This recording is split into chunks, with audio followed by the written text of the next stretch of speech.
sanctions we have on right now, you have to weigh them against the dedicated policy of Putin. And once a major country like Russia decides it's going to go on a certain course, it's really hard to reverse that course with sanctions. And as you said, while Russia's selling that oil, it's making a lot more money per barrel. She's busy staring at me. I start staring.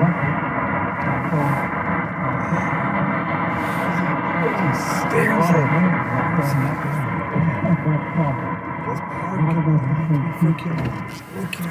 So does there come a point when we come to the conclusion, perhaps, that the sanctions are starting, if not already, having a more negative effect on us, at least in the short run, than they are on Russia?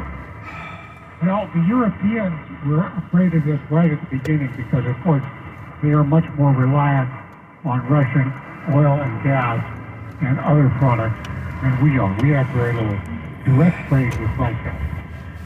But now that we're into the sanctions game in a big way, I would be very surprised to see a reversal, even though, and this was not anticipated, I think, by the Biden administration, energy prices, oil prices up to $120 a barrel, is creating a lot of inflation here in the U.S., and that's very painful. But once we set the course of this way, it's not going to be quickly reversed. What are some of the other reasons that they'd be hurting us after the coffee? It's the beginning, like you mentioned, that it won't so much be us, it's more Europe because they're more linked.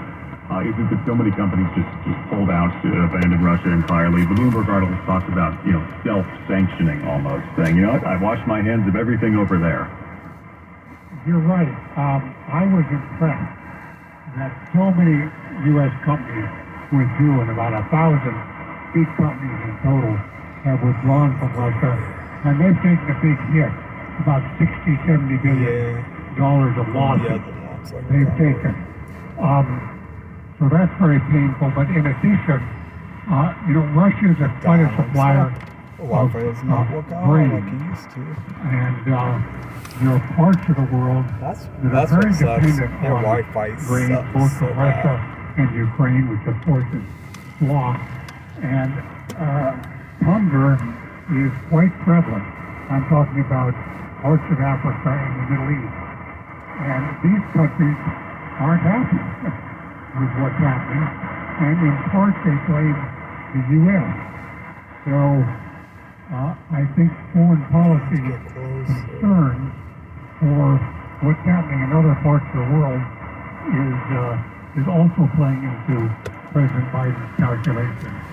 I do wonder if our intelligence apparatus misjudged a number of things about how the sanctions might impact Russia. I was reading the other day about, after McDonald's, for example, pulled out, that wasn't really because of the sanctions, but because as a company it felt it wanted to get out of Russia. But still, in terms of it wanting to add to the weight of the economic infliction on the Russian economy.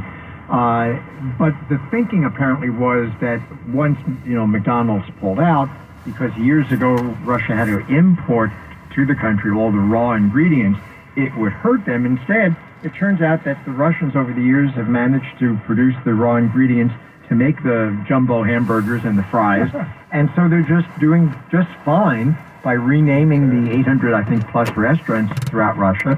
And people are going in and having the same food that tastes exactly the same because they have the ingredients. Why didn't we know this